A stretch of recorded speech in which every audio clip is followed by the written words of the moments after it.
जय महाराष्ट्र मित्रांनो। तर आज आपण जातोय एका ऐतिहासिक ठिकाणी। तुम्ही ऐकलं असेलच, वेडात मराठे वीर दौडले सात। मी गोष्ट करतोय ती माननीय श्री सरनौबत सरसेनापती प्रतापराव गुजर यांची। नेसरीला आपण जातोय। आणि कुठे जातोय वैभव? इथून नंतर आपण जाणार आहे सामानगडला। गडिंग्लजपासून आमच्या एक 9 ते 10 किलोमीटर अंतरावरती सामानगड नावाचा एक जिल्हा आहे, तिकडे जाणार आहोत। तर आज आपले दोन भेटी आहेत, एक म्हणजे नेसरी प्रतापराव गुजर यांचे स्मारक आणि दुसरा म्हणजे सामानगड। तर चला।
आज आपण आहे नेसरी खिंडीमध्ये आणि नेसरी खिंडीचा इतिहास फार ज्वाज्वल्य असा आहे। प्रतापराव गुजर हे मराठा साम्राज्याचे सरनौबत सरसेनापती गुजर यांनी त्या बहलोलखानांना सोडून दिले, कारण त्यांचा शिपाई धर्म जागा झाला होता। छत्रपती शिवाजी महाराजांचा सल्ला न घेता प्रतापरावांनी बहलोलखानांना सोडून दिले। ही गोष्ट जेव्हा शिवछत्रपतींना समजली तर त्यांनी मोठं असं खरबरीत पत्र प्रतापरावांना लिहिलं आणि त्यामध्ये स्पष्टपणे उल्लेख होता की जोपर्यंत त्याचा तुम्ही पाडाव करत नाही तोपर्यंत आपलं तोंड दाखवू नका। काय सल्ला केला म्हणून असं पत्र होतं, इथे तुम्हाला माहिती वाचायला मिळेल। तर अशा प्रकारचं पत्र जेव्हा प्रतापरावांना मिळालं तर ते फार हैराण झाले, कारण त्या काळामध्ये शिवाजी महाराजांवर सगळ्यांचं प्रेम होतं आणि अशी शिक्षा मिळणे म्हणजे काळ्या पाण्याची शिक्षा मिळणे हे समांतर होतं। त्यामुळे प्रतापराव खूपच डिवचले गेले आणि खूपच संतापून त्यांनी बहलोलखानाच्या छावणीवरती आक्रमण करायचं ठरवलं। विचार करा, 15,000 सैन्य कुठे आणि 7 मावळे कुठे, तरीही त्या 7 जणांच्या धीरोदत्तपणाला सलाम ठोकला पाहिजे। हे 7 जण शिवाजी महाराजांच्या खातीर, कारण त्यांचं परत आपल्याला तोंड पाहता येणार नाही, यामुळे चिडून ते बहलोलखानावरती चाल करून गेले। पण 15,000 समोर यांचा टिकाव लागणं शक्य नव्हतं। तर मित्रांनो, या अवघ्या 7 मावळ्यांनी पूर्ण नेसरी खिंड जी आहे ती 7 मावळ्यांनी गाजवून टाकली। त्यांच्या धैर्याने, त्यांच्या शौर्याने आणि त्यांच्या धीरोदात्तपणाने ही नेसरी खिंड आजही ओळखली जाते आणि हे त्यांच्या प्रित्यर्थ हे स्मारक उभारलेलं आहे इथे। म्हणजे प्रतापराव गुजर, विसाजी बल्लाळ, पिलाजी आत्रे, भास्कर, सिद्धी हिलाल, विठोजी पोजी राऊतराव विठ्ठल असे हे 7 महावीर होते ज्यांनी आपले प्राणाची आहुती दिली स्वराज्यासाठी। प्रतापरावांचे ठीक आहे, पण बाकीच्या 6 जणांचे एकाच्याही पाय अडकळले नाही। त्या सर्वांच्या स्वामीनिष्ठेला मानाचा मुजरा।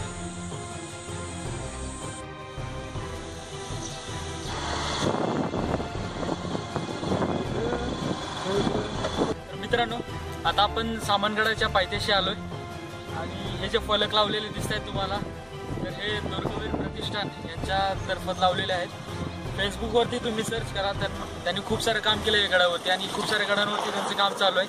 तर नक्की त्यांच्या कार्यामध्ये सहभाग व्हायचा असेल तर तुम्ही सहभागी होऊ शकता. फेसबुकवरती त्यांचं पेज आहे, मी शेअर करेन वाटलंच नंतर.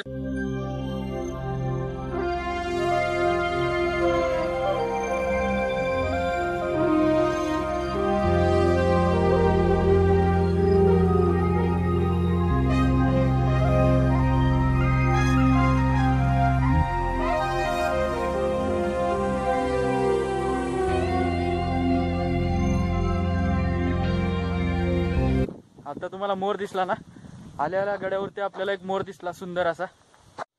तर मित्रांनो, गडावर आल्याला आपल्याला एक डाव्या साईडला अंधार कोठडीचा बोर्ड दिसतो आणि त्याच्याच साईडला एक चौकोनी विहीर आहे. ते आतमध्ये उतरायला पायऱ्या देखील आहेत विहिरीमध्ये. ही आहे विहीर, चौकोनी विहीर. आतमध्ये पण जाऊ शकतो, पायऱ्या आहेत तिकडे जायला. आणि पूर्णपणे ही जांभ्या खडकामध्ये खोदून काढलेली विहीर आहे. विहिरीच्या उजव्या दिशेलाच अंधार कोठडी आहे. आता अंधार कोठडीचा उपयोग तुम्हाला माहितीच असेल कशासाठी करतात ते. ही अंधार कोठडी आहे मित्रांनो, आणि सगळा अंधारच दिसतोय अंधार कोठडीमध्ये. काय रे बाबा हे असलं वटवागळं दिसत आहेत. आपण खाली पण रस्ते आहे बाबा, पण लय वटवागळ आहे तिकडे. आपण मित्रांनो न गेलेलं बरं, सेफ्टी महत्वाची.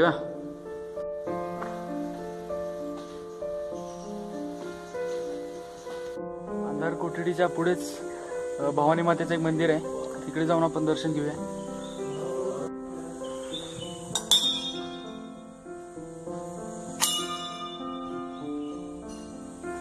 होटा होटा आहेत की कोंडाळ, गिरी, आडवळी,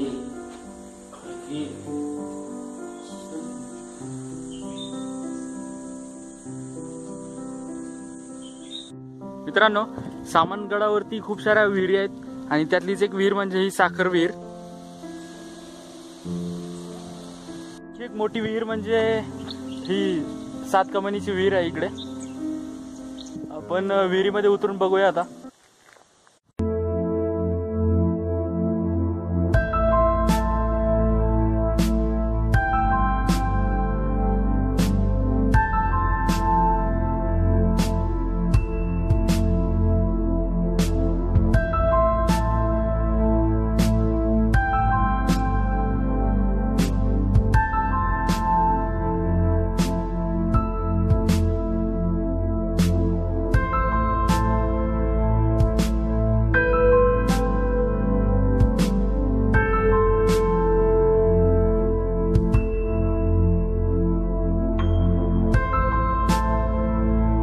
जाण्यासाठी इकडे रस्ता आहे. दुर्गवीर प्रतिष्ठानने खूप चांगलं काम केलं मित्रांनो.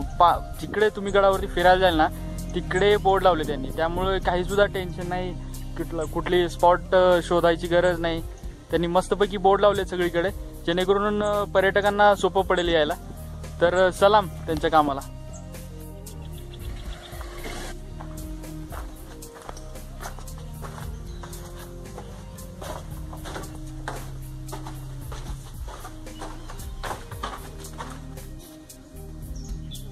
मित्रांनो, या चोरखिंडीमधून आपण आता आलो होतो आणि डायरेक्टली आपण गडाच्या बाहेरच निघतो या चोरखिंडीच्या दरवाजातून.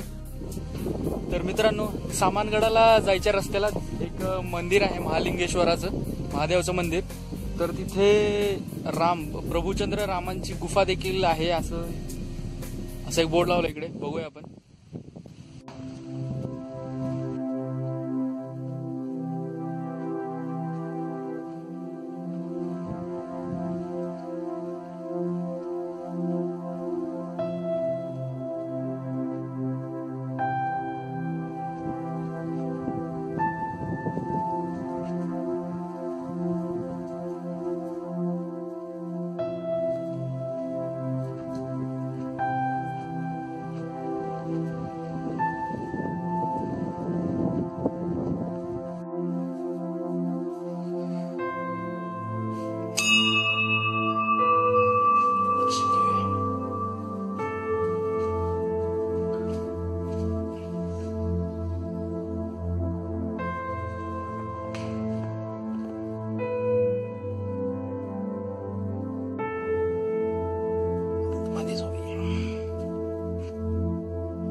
मित्रांनो, या गुफेच्या बाहेर जात आहेत इकडून हे दरवाजा इकडे.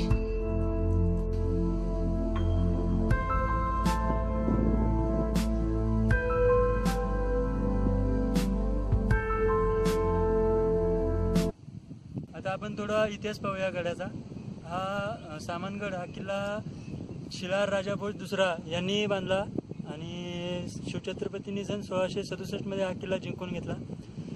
त्याच्यानंतर आणि या किल्ल्याची किल्लेदारी त्यांनी दिली अण्णाजी दत्तो यांच्याकडे. अण्णाजी दत्तोंनी या किल्ल्याची पुनर्बांधणी केली.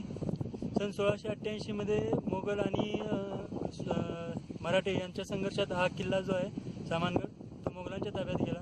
पुढे सन 1701 मध्ये मराठ्यांनी पुन्हा जिंकून घेतला. त्याच्यानंतर पुन्हा तो मोगलांकडे आणि 1704ला पुन्हा तो स्वराज्यात आला. त्याच्यानंतर या किल्ल्याचे आधिपत्य गेले ते करवीरकर छत्रपती यांच्याकडे.